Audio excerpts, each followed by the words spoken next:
함께 기도하심으로 목요일 주심 기도회를 주님 앞에 드리도록 하겠습니다. 매일 아침 우리에게 새 힘을 주시고 말씀과 기도로 하루를 살아갈 양식을 공급하시는 주님을 찬양합니다.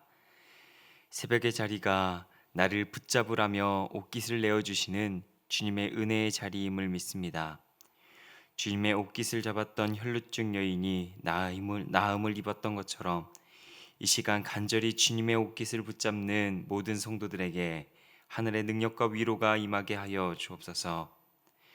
가정을 돌보시는 하나님 아버지, 주님께서 세우신 가정이 믿음의 공동체를 이루어가게 하여 주옵소서. 주님은 우리의 과정을 누구보다 잘 알고 계십니다.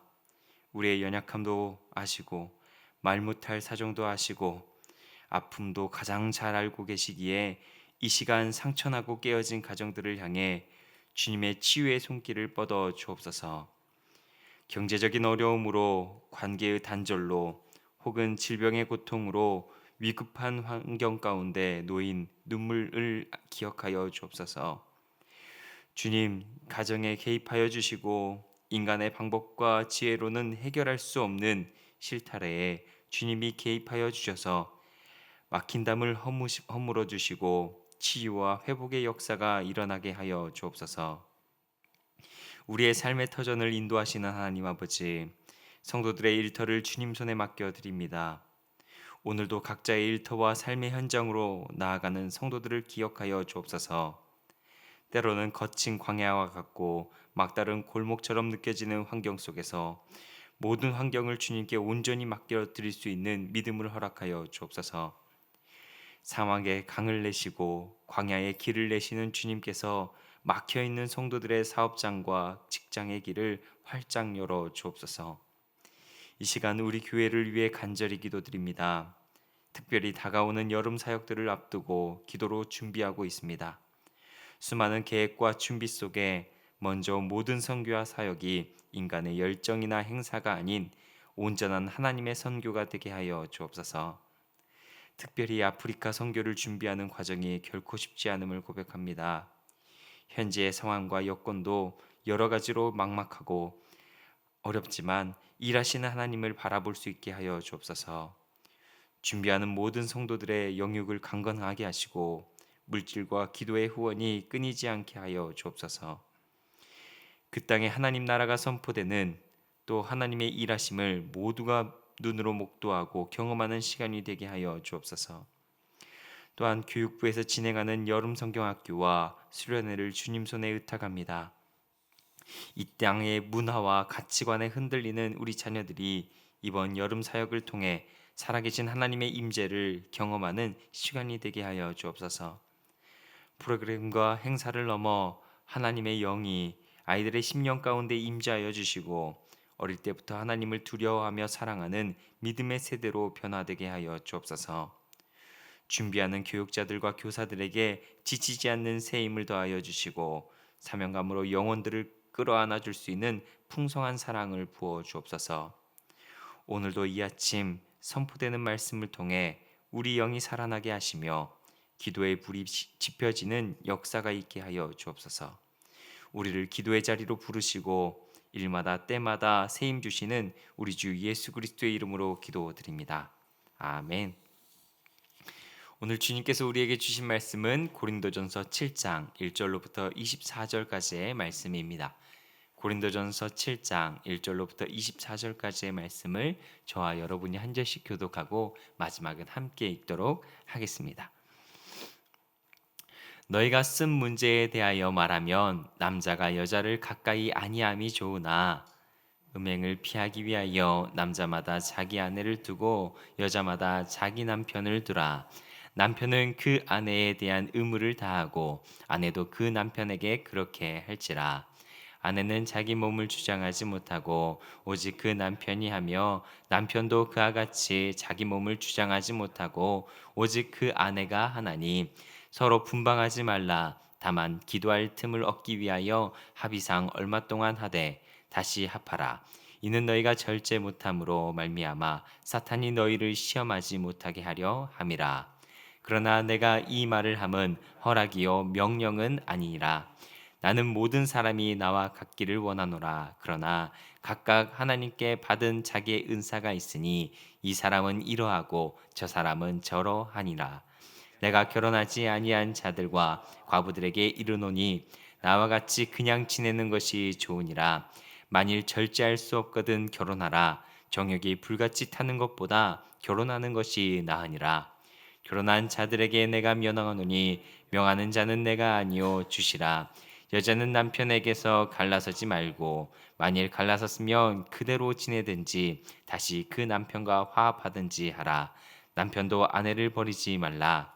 그 나머지 사람들에게 내가 말하노니 이는 주의 명령이 아니라 만일 어떤 형제에게 믿지 아니하는 아내가 있어 남편과 함께 살기를 좋아하거든 그를 버리지 말며 어떤 여자에게 믿지 아니하는 남편이 있어 아내와 함께 살기를 좋아하거든 그 남편을 버리지 말라.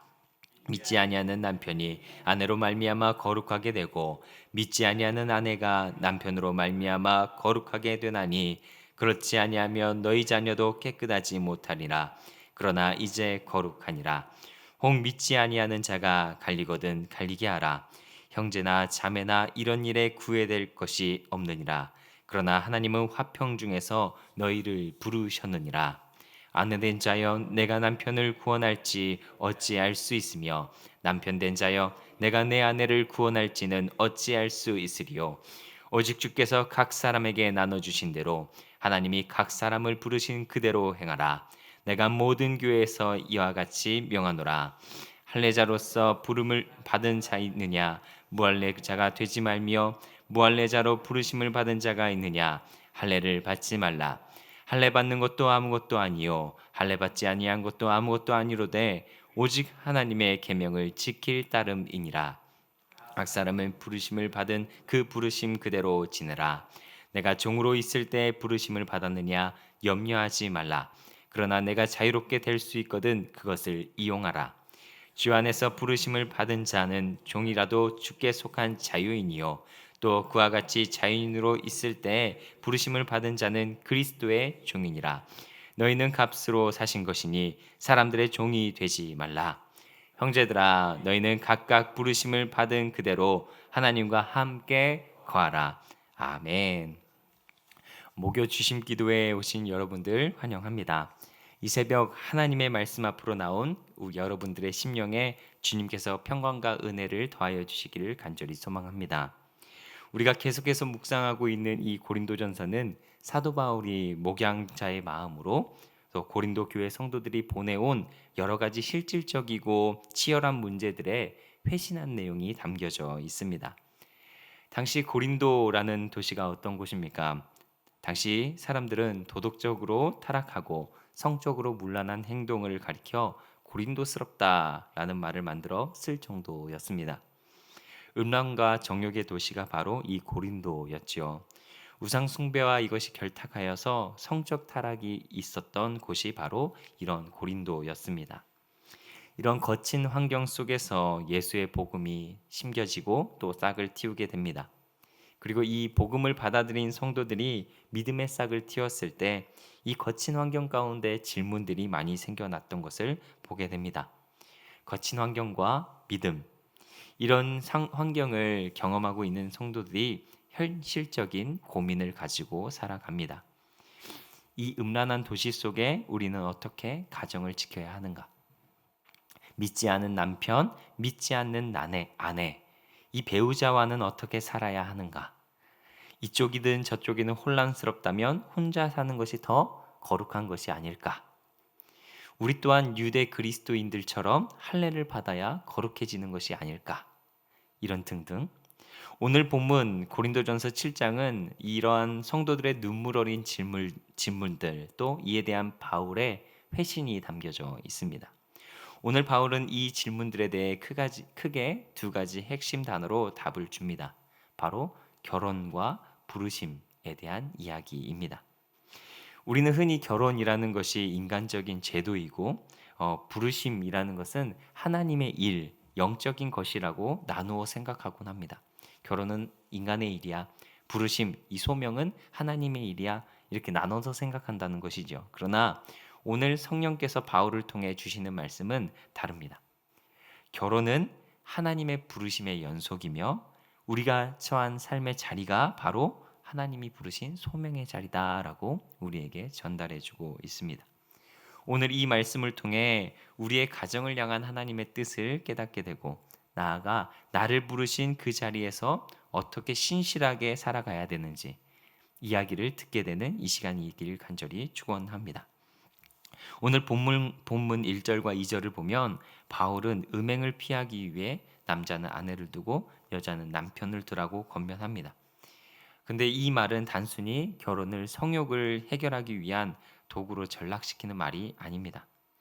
오히려 고린도의 강력한 음란의 유혹 속에 하나님이 제정하신 이 거룩한 울타리인 결혼을 통해 자신과 가정을 지켜나가라는 강력한 권면이 됩니다. 우리 한번 1절과 2절의 말씀을 함께 읽어보겠습니다. 너희가 쓴 문제에 대하여 말하면 남자가 여자를 가까이 아니함이 좋으나 음행을 피하기 위하여 남자마다 자기 아내를 두고 여자마다 자기 남편을 두라. 세상 사람들은 남녀의 만남과 사귐 속에서 결혼을 마치 모든 과정의 종착역, 끝이라고 생각하는 경향이 있습니다. 화려한 결혼식으로 올리고 나면 웨딩 마치로 올리고 나면 모든 행복이 자동으로 열릴 것이라는 착각을 합니다. 그러나 성도 여러분 잘 알고 계시지 않습니까?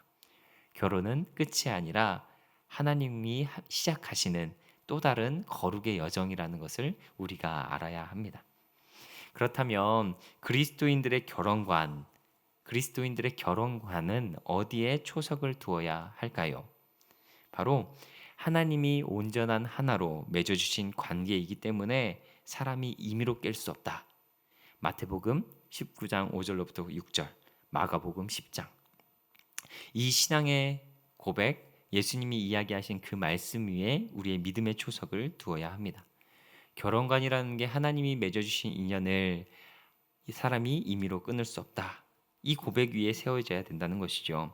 우리가 배우자를 바라볼 때 내 취향과 기준에 따라서 평가하는 것이 아니라 하나님이 내게 보내주신 신성한 상대이다, 신령한 상대이다, 이것으로 바라봐야 된다는 것입니다. 배우자를 신성하게 여기지 않고 내 소유물이나 만족을 위한 사람으로 생각하게 될 때 부부 사이는 균열이 생기고 신실함이 깨어지게 됩니다. 본문 3절에서 4절을 통해 바울은 아주 놀라운 선언을 하고 있죠.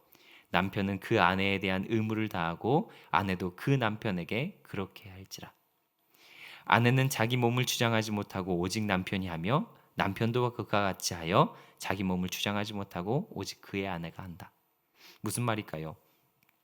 바울은 결혼관계를 서로의 주권을 서로에게 위임한 상호 헌신의 관계라고 정의합니다. 내 몸의 주권이 나에게 있는 것이 아니라 내 배우자에게 있다는 것입니다. 이것은 지배와 피지배의 관계가 아닌 그리스도 안에 서로를 위한 기꺼이 나를 내어주는 사랑, 이것과 닮아 있습니다. 자신을 내어줄 때 주께서 맺어주신 그 신비의 사귐을 알게 됩니다.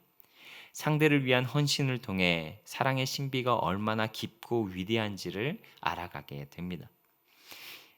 이 바울은 이 관계를 지키기 위해 의무를 다하라라고 말합니다. 부부로서의 의무가 무엇일까요? 가정에서 이 의무를 다하는 가장 확실한 방법은 하나님의 본인 예수님을 따라 재현하는 것입니다. 예수님이 교회를 위해 자기 몸을 기꺼이 내어주신 것처럼 남편이 아내를 위해, 아내가 남편을 위해 서로가 주님의 이름으로 헌신하는 것, 사랑하는 것, 바로 이것이 주님께서 기뻐하시는 결혼의 모습입니다. 오늘날 결혼이 하나님이 맺어주신 부르심의 자리라는 것을 잊어버려서 깨어진 가정들이 참 많습니다. 그들에게 오늘 성경의 지혜들은 많은 것을 이야기하고 있습니다. 잠언의 이야기를 잠시 나누면요. 잠언 5장 15절로부터 19절 이 내용에는 생생하고 아름다운 언어로 우리에게 사랑의 방법을 이야기해 주고 있습니다. 잠언의 기자가 이렇게 권면을 하는데요. 잠시 한번 읽어보도록 할까요? 잠언 5장 15절로부터 19절 짧게 가져와 봤습니다. 읽겠습니다. 시작. 너는 내 우물에서 물을 마시며 내 샘에서 흐르는 물을 마시라. 내 샘으로 복되게 하라. 내가 젊어서 취한 아내를 즐거워하라. 그는 사랑스러운 암사슴 같고 아름다운 암노루 같으니 너는 그의 품을 항상 족하게 여기며 그의 사랑을 항상 연모하라. 아멘.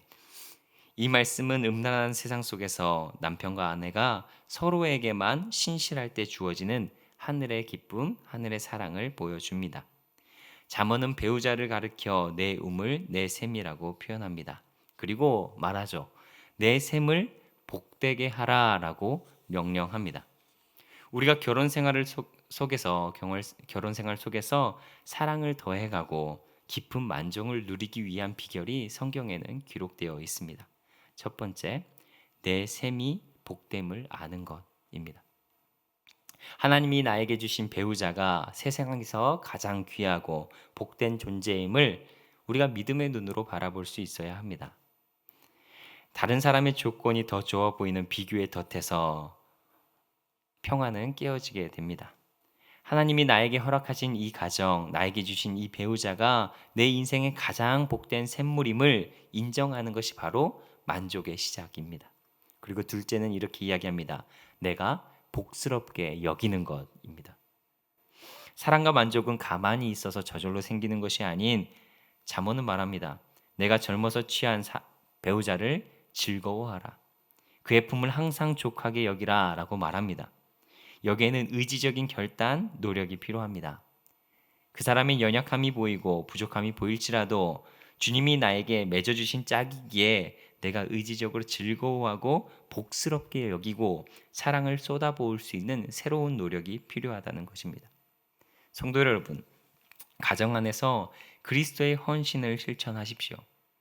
내 셈이 복되게 하기 위하여 내 배우자를 주님 안에서 만족스럽게 바라볼 때 그 가정 안에 세상이 줄 수 없는 하나님의 평강과 기쁨이 샘솟음을 알게 될 것입니다. 바울의 권면은요, 여기서 끝나지 않고 고린도 교회 성도들이 겪고 있는 가장 아픈 현실 중에 하나, 바로 불신 배우자와의 결혼 생활을 이야기합니다. 나는 예수로 하나님을 알게 되었고 예수님을 믿게 되었는데 남편이 믿지 않습니다. 또 반대로 아내가 믿지 않습니다. 일 때문에 제사 문제, 삶의 가치관, 이것이 부딪혀서 날마다 괴롭습니다. 혹시 이럴 때 거룩을 지키기 위해 신앙 때문에 갈라서야 되는 거 아닙니까? 이런 질문이 생기곤 하죠. 이때 바울은 단호하게 말합니다. 배우자가 함께 살기를 원하거든 내치거나 버리지 말라. 왜 그럴까요? 그리스도인들에게는 하나님이 세우신 거룩한 결혼관, 하나님이 맺어주신 결혼관이 있기 때문입니다. 내가 믿음을 가졌기에 믿지 않는 배우자에게 더욱 신실해야 합니다. 그리고 놀라운 영적 원리가 여기 담겨 있습니다. 14절을 함께 읽어볼까요? 읽겠습니다. 믿지 아니하는 남편이 아내로 말미암아 거룩하게 되고 믿지 아니하는 아내가 남편으로 말미암아 거룩하게 되나니. 예수 그리스도를 모시는 믿는 한 사람을 통해 온 가족이 주님의 거룩한 영향력 아래 놓이게 된다는 것입니다. 여러분, 이것이 복음의 능력입니다. 내가 비록 영적으로 척박한 상황 가운데 있는 것처럼 보이지만, 가정에 홀로 서 있는 것처럼 보이지만 낙심하지 마십시오. 하나님은 여러분을 그 가정의 거룩한 통로로 세우길 원하십니다. 바울은 15절 말씀을 통해 하나님은 화평 중에서 너희를 부르셨다라고 말씀하십니다. 그리고 확신하고 말합니다. 16절에 이렇게 도전하지요. 16절 말씀 함께 읽겠습니다. 아내 된 자여 내가 남편을 구원할지는 어찌할 수 있으며 남편 된 자여 내가 아내를 구원할지는 어찌할 수 있으리요. 믿지 않는 배우자와의 갈등 속에 배우자를 원망하고 다투는 것이 아니라 먼저 나를 화평 중에서 부르신 하나님의 뜻과 사랑, 이것을 따라 배우자를 신실하게 사랑으로 끝까지 사랑하길 바랍니다. 이렇게 될 때 배우자를 구원할 최고의 통로가 당신임을 알게 됩니다. 그 사람을 구원하시기 위해 하나님이 당신을 부르신 것 아니겠습니까? 그 사람도 하나님이 사랑하여 당신을 붙인 거 아니겠습니까? 혹시 믿지 않는 가족이나 배우자로 인해 가슴을 치며 눈물로 기도하는 성도들이 계십니까? 오늘 이 말씀을 붙잡길 바랍니다. 주님은 여러분을 그 가정의 구원자로 평화의 도구로 부르셨습니다.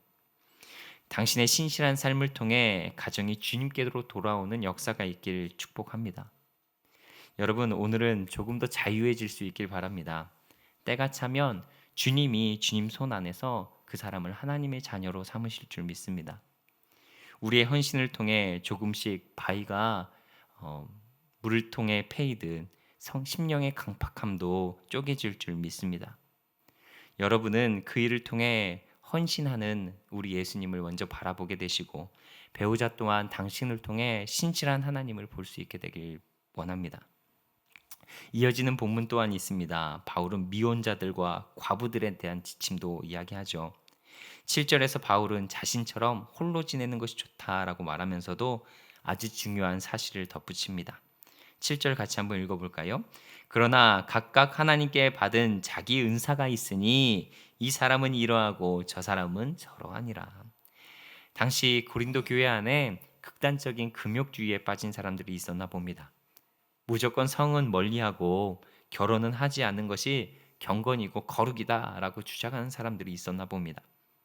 그러나 바울은 이것은 아니다라고 교정합니다. 성이라는 것을 무조건 내 힘으로 거절하고 참아내야만 능사가 아니며 그것이 무조건적인 경건의 척도가 아니다라고 말합니다. 가장 중요한 것은 무엇입니까? 하나님께 받은 은사대로. 하나님께 받은 은사대로 결혼도 하나님의 은사, 독신도 하나님의 은사. 짝이 필요하고 원하는 사람은 하는 것이고 관심이 없는 사람은 안 하는 것입니다. 하나님께서 우리에게 은사를 주실 때는요, 언제나 우리에게 가장 적절하고 좋은 것으로 주시는 분이십니다. 그리고 그 은사를 통해 하나님의 선하신 일을 이루어 가시길 원하시는 분이 바로 하나님이십니다. 그러므로 내 생각, 사람들의 생각, 이것으로 주님의 뜻을 제한하거나 억지로 거절하는 것이 아니라 주님이 내게 주신 은사대로 행하는 것이 가장 좋습니다. 그렇다면 내가 받은 은사가 결혼인지 독신인지 어떻게 알 수 있을까요? 그것은 대체로 하나님의 섭리 안에서 순리대로 진행됩니다. 우리의 마음이 크게 움직이는 대로 그리고 성령께서 내 인간적인 생각을 뛰어넘어 뜨거운 마음을 주시는 대로 인도함을 받는 것이 바로 순리대로 은사대로입니다. 결혼을 해서 가정을 이룬 사람은 그 자리에서 하나님의 은사를 따라 가정을 거룩하게 세워가면 되고 혼자 있는 자들은 삶의 여유와 집중력을 가지고 주님의 일을 온전히 섬기면 됩니다. 중요한 것은 형태가 아니라 주님이 내게 주신 은사대로 주님을 영화롭게 하며 사는 것입니다. 바울은요, 이 결혼관을 통해 부르심이라고 이야기합니다. 그리고 소명이라고 이야기합니다. 오늘 말씀, 이 말씀의 끝은요, 바로 이렇게 끝나게 되는데요. 우리 한번 17절의 말씀을 한번 읽어볼까요? 읽겠습니다. 오직 주께서 각 사람에게 나눠주신 대로 하나님이 각 사람을 부르신 그대로 행하라. 내가 모든 교회에서 이같이 명하노라. 아멘. 마지막까지 24절까지의 말씀은요, 바울이 부르심이라는 이야기를 무려 9번이나 반복해서 말합니다. 결혼과 독신, 그리고 할례와 무할례, 종과 자유인을 꺼내며 각각 부르신 대로라고 말합니다. 바울의 대답은 명확합니다. 모든 것이 부르심과 연관이 있다라는 거 이야기합니다. 형제들아, 너희는 각각 부르심을 받은 그대로 하나님과 함께 거하라. 맞습니다. 결혼 생활, 부르심, 그리고 독신으로 사는 것, 부르심, 내 일터 속에서의 부르심, 내 지금 상황 속에서도 부르심, 그것을 우리가 인정하게 될 때 우리 삶 속에서 하나님과 함께 동행하는 삶이 이루어질 줄로 믿습니다. 우리 결혼 생활이 복될 수 있는 비결, 또 우리의 삶이 가치 있을 수 있는 비결은 단 하나입니다. 변화무쌍한 세상의 조건이나 신분의 고와 지금의 형태, 이것으로 괴로워하고 고통스러워하는 것이 아니라 내가 속한 이 자리가 주님의 부르심의 자리로 여겨 붙잡아야 될 하나님을 붙잡고 사는 것이 바로 하나님의 부르심입니다. 결혼 생활 속에서 갈등이 찾아오고 어려움이 찾아옵니까? 하나님이 맺어주신 내 셈을 복되게 여기시고 예수님이 나에게 하신 것처럼 신실함과 헌신함으로 배우자를 대하길 바랍니다. 이것이 결혼의 자리로 부르신 하나님의 음성에 순종하는 것입니다. 믿지 않는 가족으로 인해 눈물 흘리고 계십니까? 하나님이 나를 그 가정의 화평의 도구, 구원자의 통로로 부르셨음을 믿고 오늘 하루도 신실한 그리스도의 향기를 내뿜는 사람들 되길 소망합니다. 주님은 우리를 대단하고 화려한 신분, 조건으로 요구하지 않습니다. 주님이 우리에게 원하시는 것은 오직 하나, 너가 지금 서 있는 곳에서 부르신 자리임을 알아라 라는 것입니다. 오늘 새벽 그렇기에 우리는 이렇게 기도했으면 좋겠습니다. 주님, 내가 허락하신 가정을 신성하게 바라볼 수 있도록 하여 주옵소서. 내 배우자를 복되게 여기며 주님의 사랑으로 사랑하게 하여 주옵소서. 원망과 불평으로 내 자리를 부정하는 것이 아니라 지금 나를 부르신 이 삶의 자리, 가정, 교회, 일터에서 주님을 붙잡으며 살아가는 삶을 살아가게 하여 주옵소서. 이것이 우리의 기도의 제목 될 수 있는 모든 성도들 되길 간절히 축복합니다. 기도하도록 하겠습니다. 거룩하신 하나님 아버지, 오늘 고린도전서 말씀을 통해 우리를 향한 주님의 세밀한 음성을 듣게 하시니 감사드립니다. 음란하고 어두운 세상 속에서 우리에게 거룩한 가정을 허락하시고 상호 헌신의 복된 원리를 알게 하시니 감사합니다. 잠언의 말씀처럼 주님이 내게 허락하신 가정을 복되게 여기며 내 배우자를 즐거워하고 족하게 여기는 믿음의 눈을 허락하여 주옵소서. 내 생각과 고집을 내려놓고 주님이 주신 은사대로 순리대로 순종하며 나아갈 수 있는 성도들 될 수 있도록 하여 주옵소서. 무엇보다 우리가 처한 삶의 자리가 주님이 나를 쓰시기 위해 부르신 소명의 자리임을 잊지 않게 하여 주시고, 믿지 않는 남편, 아내, 가족이 있다면 나를 화평의 도구로 부르셨사오니 낙심하지 않고 신실하게 사랑하며 구원의 통로로서 주님을 맛보며 살아가는 주의 사람들 될 수 있도록 하여 주옵소서. 오늘 하루도 내가 처한 그 자리에서 하나님과 함께 거하며 승리하는 모든 성도들 될 수 있도록 하여 주옵소서. 우리 주 예수 그리스도의 이름으로 기도드립니다. 아멘. 우리 오늘 이 시간에는 자신이 가져온 기도의 제목을 통해 간절히 우리를 찾고 계시는 주님을 만나기를 간절히 소망합니다. 기도하도록 하겠습니다.